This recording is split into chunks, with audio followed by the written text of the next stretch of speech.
नमस्कार, बोधी समाचारमा स्वागत छ। सुरु गरौं अहिलेसम्मका मुख्य समाचारहरूबाट।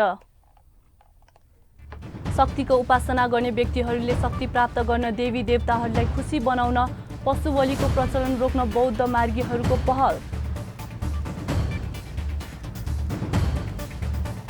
41औं शाक्य ठिक्चेन नावाङ कुङ्गा रिम्पोछेको 78औं शुभ जन्मोत्सवको अवसरमा मुस्ताङको विभिन्न गुम्बाहरूमा जन्मोत्सव कार्यक्रम सम्पन्न।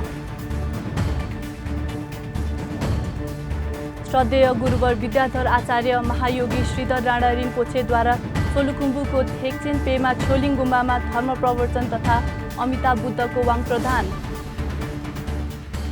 नेपाल युवा बौद्ध परिषदको आयोजनामा नेपालका विभिन्न स्थानमा रहेको महामञ्जुश्री स्थानमा भ्रमण तथा पूजापाठ सम्पन्न।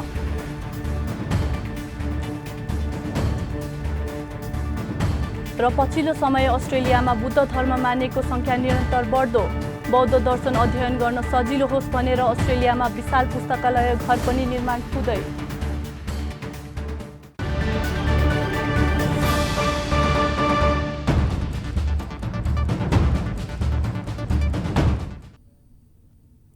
अब समाचार विस्तारमा। भगवान बुद्धको शिक्षा अनुसार यो भौतिक संसार अनित्य छ। आजको यो आधुनिक तथा वैज्ञानिक युग र 21औं शताब्दीका प्रखर विद्वानहरूले समेत स्वीकार गरेका आजभन्दा करिब 2600 वर्ष अगाडि नै भगवान बुद्धले प्रतिपादन गर्नुभएको प्रतीत्य समुत्पादको सिद्धान्त अनुसार यो भौतिक संसारका सबै वस्तुहरू क्षण-क्षणमा परिवर्तन भएर जान्छ भन्ने मान्यता रहेको छ। यही मान्यताको आधार नै बुद्ध धर्ममा पुनर्जन्म हुन्छ भन्ने मान्यता हो।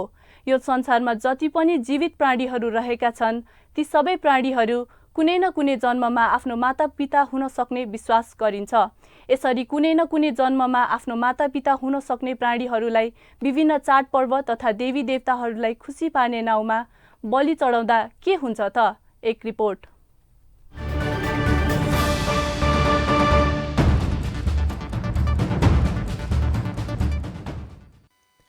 नेपाल लगायत विभिन्न दक्षिण एसियाली राष्ट्रहरूमा शक्तिको उपासना गर्ने व्यक्तिहरूले शक्ति प्राप्त गर्न तथा आफूले पुकारेका देवी देवताहरू खुसी होउन् भनी पशु बलि दिने प्रचलन रहेको छ। आजभन्दा 2600 वर्ष पहिले भगवान बुद्धले पशु बलि दिने वैदिक पुजारीहरूलाई बलि दिएर धर्म हुँदैन, तर प्राणीहरूलाई महाकरुणाको दृष्टिले हेरेर सम्पूर्ण प्राणीहरूलाई अभयदान दिएर मात्र धर्म हुन्छ भनेर अहिंसाको बाटो हिँड्न भनी सिकाउनु भएको थियो। तर भगवान बुद्धको जन्मभूमि नेपालमा मात्र विभिन्न चाडबाड तथा शक्तिपीठको नाउँमा पशु बलि दिने प्रचलन वर्षौंदेखि चलिरहेको छ र धर्मको नाममा लाखौं अबोध प्राणीहरूको हत्या हुने गरेको छ। भगवान बुद्ध जन्मेको देशमा राज्यले नै नेपालीहरूको महान चाड भनी बडा दशैंको सरकारी बिदा समेत दिने प्रचलन वर्षौंदेखि चलिआएको छ। यो दशैंको नाममा मात्र काठमाडौँ उपत्यका लगायत नेपालमा लाखौं लाख प्राणीहरूको हत्या हुन्छ। भगवान बुद्धको आज्ञा अनुसार कुनै पनि प्राणीहरूलाई दुःख दिनु नै पाप कर्म हो भने हत्या हिंसा गर्नु त झनै महापाप हो। यसरी वर्षौंदेखि चलिआएका प्रचलनलाई हामी तुरुन्तै रोक्न या फेर्न त सक्दैनौं, तर एक सच्चा बौद्ध मार्गीले यस्ता अकुशल कर्महरू वृद्धि नहोस् भनी प्रणिधान भने अवश्य गर्नुपर्दछ। यसै अज्ञानताको कारण अबोध रूपमा धर्म तथा चाडबाडको नाममा हत्या भएका हाम्रा कुनै न कुनै जन्मका मातापिता रूपी प्राणीहरूको सुगति कामनाको निम्ति महायान तथा वज्रयान बौद्ध परम्परामा न्युङ्ने अर्थात् उपोषित व्रत बस्ने चलन रहेको छ। अब हामीले जति पनि नेपाल र अनि यो भारतको पनि उत्तरी पहाडी भेगहरूमा विशेष गरेर शक्तिको उपासना गर्ने भनेर जति पनि प्राणीहरू काटिन्छन्, मारिन्छन् र काहीँ बलि दिइन्छन् कोर्टहरूमा।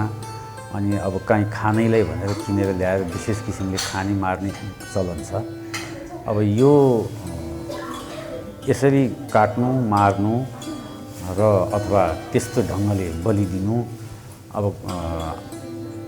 यहाँ चलेको संस्कृतिमा यसलाई राम्रो मानेर देवीलाई बलि चढाएको भनेर प्राणी मुक्त हुन्छ भन्ने विश्वास गरिराखेका हुन्छन्। तर अब भगवान बुद्धको शिक्षाका अनुसार यसरी गर्नु भनेको पाप कर्मै हो। यो जुनसुकै नाममा गरे पनि यसबाट पाप पैदा हुन्छ त्यसले गर्दा हामीहरूको दुर्गति हुन्छ। ती प्राणीहरू पनि द्वेष र छटपट्टिले मृत्यु हुने भएको कारणले उनीहरूलाई सुगतिमा जान गाह्रो हुन्छ।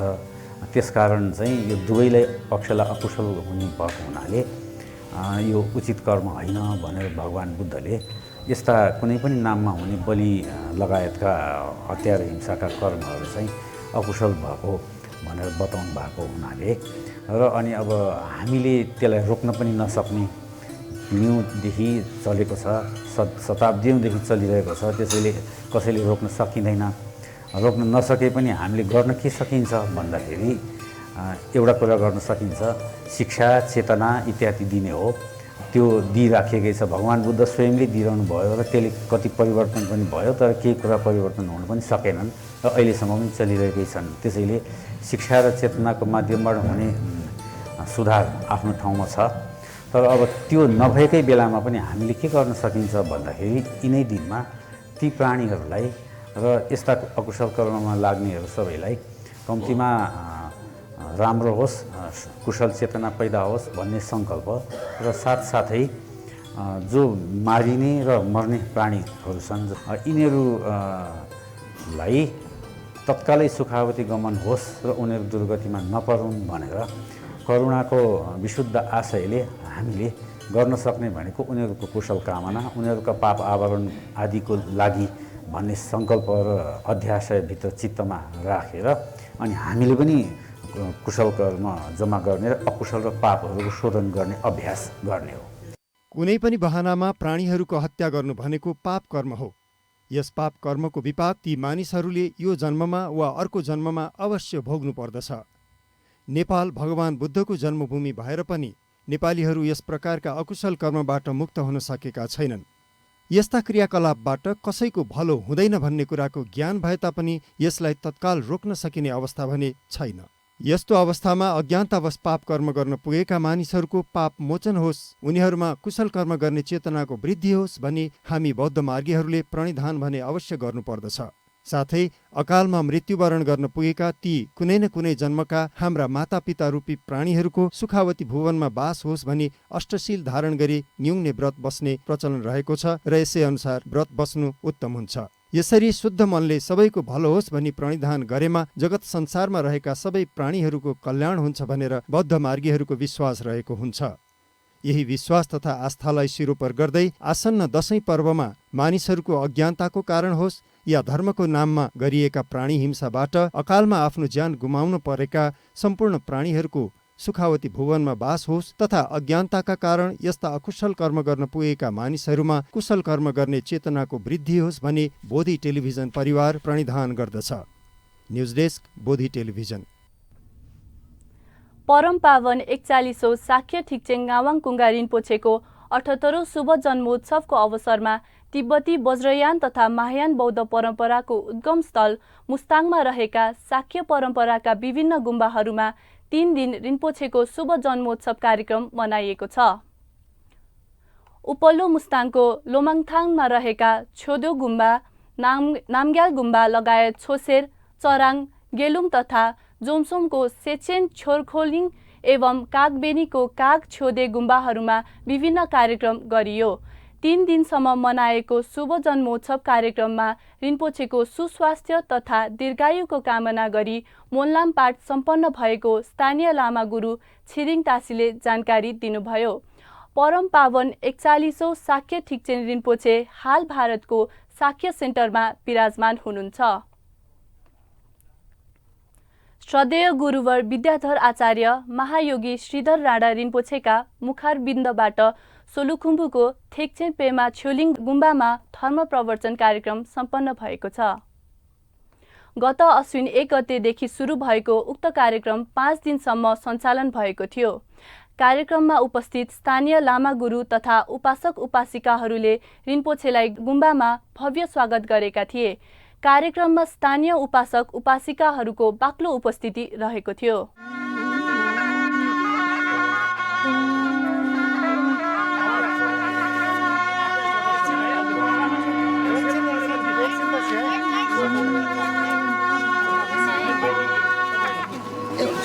दर्शन चाहिँ एकछिनमा गर्दा हुन्छ है। कार्यक्रममा श्रद्धेय रिम्पोछेले अमूल्य मानव जीवनको प्राप्ति पश्चात मृत्युलाई सहज रूपमा स्वीकार गर्नुपर्ने यथार्थ बोध गराउनु हुँदै अमिताभ बुद्ध आयु अभिषेक तथा वाङ प्रदान गर्नुभएको थियो। आधार अधिकारबाट युक्त भएर धेरै राक्षस अष्टवर्ग सैन्य बल समेत पनि पछि लाग्ने भएर आज्ञाकारी हुन्छन्। सकिएको र टुटेको पनि नवीकरण हुन पुग्छ। मति कमी नहुने र प्रज्ञा सर्वोत्तममुखी प्रज्वलित हुन्छ। रौद्र कर्म सबै नै शीघ्र सिद्ध हुन्छ। कालको मृत्यु भए पनि अन्तरा भवमा सोममुहार चिनेर सुखावतीमा जन्म हुन्छ। साधना सम्पन्न गुरुवरहरूबाट दूर दराजमा यस्ता कार्यक्रमहरू हुँदा बुद्ध जन्मस्थल रहेको देश नेपालका बासिन्दाहरूले बुद्धले सिकाउनु भएका जीवनोपयोगी शिक्षा नजिकबाट बुझ्न र अभ्यास गर्न सक्ने भएकोले यस्ता कार्यक्रमहरू भइरहनु महत्त्वपूर्ण हुन्छ। नेपाल युवा बौद्ध परिषदको आयोजनामा नेपालका विभिन्न स्थानमा रहेका महामञ्जुश्री स्थानमा गई पूजापाठ गर्ने कार्यक्रम सम्पन्न भएको छ। यस वर्षको भ्रमण कार्यक्रम अन्तर्गत अन्तिम दिन नुवाकोट स्थित स्वयम्भू चैत्य परिसरमा रहेको मञ्जुश्री स्थानमा पूजापाठ गरिएको छ। उक्त अवसरमा नेपाल युवा बौद्ध परिषदको मञ्जुश्री तथा महाकालको मूर्ति समेत स्थानीयलाई हस्तान्तरण गरिएको थियो। नुवाकोटमा रहेको स्वयम्भू चैत्य परिसरमा एक कार्यक्रम आयोजना गरी सो मूर्तिहरू हस्तान्तरण गरिएको हो। महाकाल बोकेर चाहिँ उहाँहरू आउनु हुँदैछ। मञ्जुश्रीको पूजा अर्चनाको लागि हामी गइरहेछौँ। कार्यक्रममा नुवाकोटमा रहेका छावा छासी तथा समग्र नुवाकोटमा रहेका बौद्ध धार्मिक तीर्थस्थलहरूबारे हिमाली बौद्ध परम्पराको बौद्ध अन्वेषक आचार्य मोहन कुमार तामाङले चर्चा गर्नुभएको थियो। बाटो के हो त त्यो चाहिँ अब न बुद्धिस्ट न हिन्दू त्यो खालको बाटो हो। अब बौद्ध पर्सपेक्टिभबाट हेर्दाखेरि यसलाई भोटवासीहरू छावा छासो हो भन्छ। यहाँ मैले पनि लेखेको छु छावा छासो भनेर। छावा छासो भनेको अत्यन्तै गर्मी भनेको। यो अत्यन्तै गर्मी भएको ठाउँ भएको हुनाले त्रिशुलीदेखि देवीघाटसम्मको यो जुन भाग छ यसलाई चाहिँ छावा छासो भन्छ। सोही कार्यक्रममा विदुर नगरपालिकाका प्रमुख राजन श्रेष्ठले नुवाकोटको स्वयम्भू परिसर उत्खनन गर्न पुरातत्व विभागमा पत्राचार भइसकेको जानकारी गराउँदै सो स्थानलाई बौद्ध धार्मिक पर्यटकीय स्थलको रूपमा विकास गर्ने योजना रहेको बताउनुभयो। भक्तपुरको नगदेश बुद्ध विहारमा तेस्रो अभिधम्म पाठ कार्यक्रम आइतबार सम्पन्न भएको छ। नगदेश बौद्ध समूह र बौद्ध ल्याम्बपुङ्चको आयोजनामा भएको कार्यक्रममा 14 जना गुरुमाहरूबाट अभिधर्म पाठ गरिएको हो।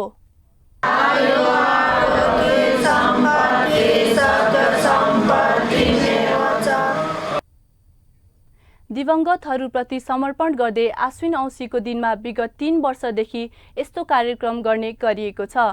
श्रद्धेय केशावती गुरुमाले यस पटकको कार्यक्रममा 63 जना दाताहरूको सामूहिक सहयोग रहेको बताउँदै अभिधर्म पाठको अर्थ, महत्त्व र प्रचलनबारे जानकारी दिनुभयो।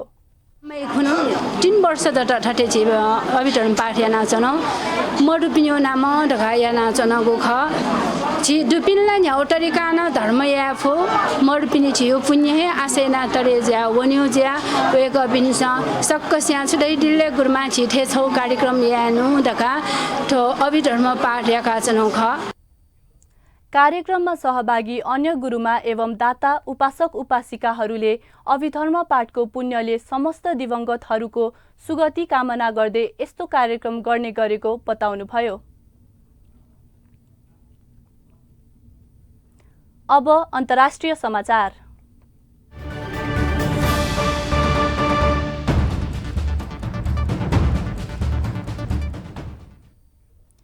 पछिल्लो समय अस्ट्रेलियामा बुद्ध धर्म मान्नेको संख्या निरन्तर बढ्दो देखिन्छ।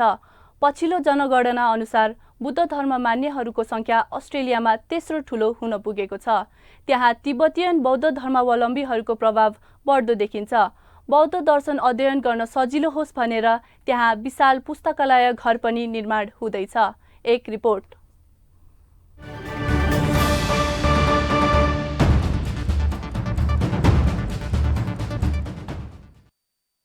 अस्ट्रेलियाको ग्रेट स्तूपा अफ युनिभर्सल कम्प्यासनमा इन्टरफेथ लाइब्रेरीको योजना बनाइएको छ। अस्ट्रेलियाको भिक्टोरिया राज्यको बेन्डिगो सहर नजिकै रहेको great stupa of universal compassion बौद्ध, हिन्दू, इस्लामिक र यहुदी खण्डहरू साथै वैज्ञानिक कागजहरूसहित पाठ र कलाकृतिहरूको पुस्तकालय घर बन्ने भएको छ। पुस्तकालय भवन बनेपछि सूचीकरणका लागि 1500 पाठ सङ्कलन भइसकेको जनाइएको छ। यस क्षेत्रका धार्मिक नेताहरूले पुस्तकालयलाई आध्यात्मिक ज्ञान, धर्म र विज्ञान सिकाउने केन्द्रको रूपमा प्रशंसा गरेका छन्। पुस्तकालय विश्वास र विज्ञानका विषयवस्तुहरूसँगै विकास हुँदैछ। पुस्तकालय निर्माणमा 42 वर्षदेखि एक उपक्रम रहेको छ। स्तूपाका निर्देशक इयान ग्रिनले सन् 1980 को दशकदेखि धर्मशास्त्र र दर्शनमा अग्रणी पुस्तकालय स्थापना गर्ने परिकल्पना गरेका थिए। सन् 1981 मा लामा थुप्तेन येसेले त्यो पहाडमा एउटा ठूलो स्तूपा बनाउने र त्यो ठूलो स्तूपामा एउटा ठूलो मन्दिर र पुस्तकालय हुने बताएका थिए। पुस्तकालय अब सबै विद्वानहरूको लागि अध्ययन गर्न सक्ने ठाउँ हुनेछ, जहाँ तिनीहरू आई कम्प्युटरमा काम गर्न र अनुसन्धान गर्न सक्छन्। नजिकैको Atisha centre, Vajrayana retreat centre र बौद्ध शिक्षाको हब बन्नेछ। पुस्तकालयले तिब्बती लाम्रिम ज्ञानको मार्गमा समर्पित पुराना ग्रन्थहरू, आत्मकथाहरू र ऐतिहासिक विवरणहरू पनि समावेश गर्नेछन्। संस्थापक लामा थुप्तेन येसे र लामा जोपा रिम्पोछेका अनुसार पुस्तकालयबाट बौद्ध दर्शनहरू के हो भनेर जान्न र बढी बुझ्न मौका मिल्नेछ। विश्वव्यापी करुणाको महान स्तूपा प्रसिद्ध तिब्बती गेग्लुक्पा शिक्षक लामा थुप्तेन येसेको दर्शन थियो। लामा जोपा रिम्पोछेले स्तूपाको डिजाइन तिब्बतको ग्यान्त्सेको महान स्तूपामा आधारित बनाउने प्रस्ताव राखेका थिए। सन् 2003 मा सुरु भएको 17 वर्षपछि स्तूपा 2 वर्ष अघि मात्रै सम्पन्न भएको थियो। 50 वर्ग मिटरको आधार भएको र करिब 50 मिटर उचाइमा रहेको यो स्तूपा पश्चिमी संसारमा सबैभन्दा ठूलो मानिन्छ। ल्यान्डमार्क बौद्ध र पर्यटकहरूका लागि यो लोकप्रिय गन्तव्य बनेको छ।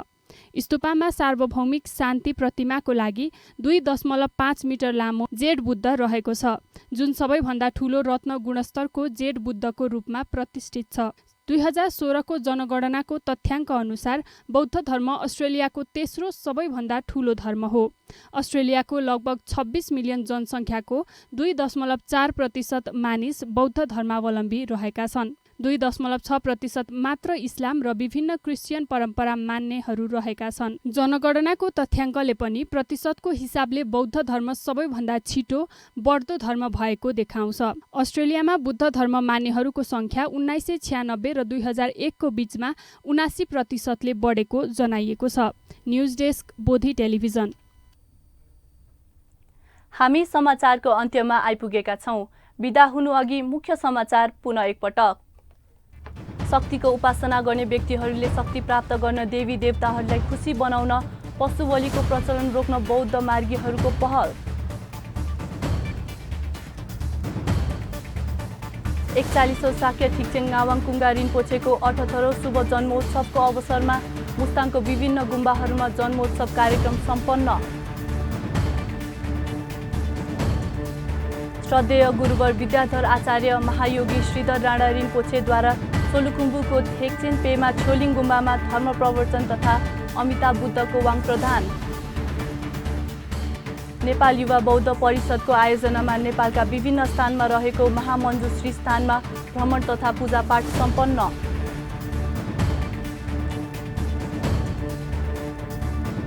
र पछिल्लो समय अस्ट्रेलियामा बुद्ध धर्म मान्नेको सङ्ख्या निरन्तर बढ्दो। बौद्ध दर्शन अध्ययन गर्न सजिलो होस् भनेर अस्ट्रेलियामा विशाल पुस्तकालय घर पनि निर्माण हुँदै। समाचार अहिलेलाई सकियो। बोधी टेलिभिजनका सम्पूर्ण कार्यक्रम bodhi.tv, युट्युब र फेसबुकका साथै मोबाइलमा बोधी टिभी एप डाउनलोड गरेर पनि हामीलाई प्रत्यक्ष हेर्न र पढ्न सक्नुहुनेछ।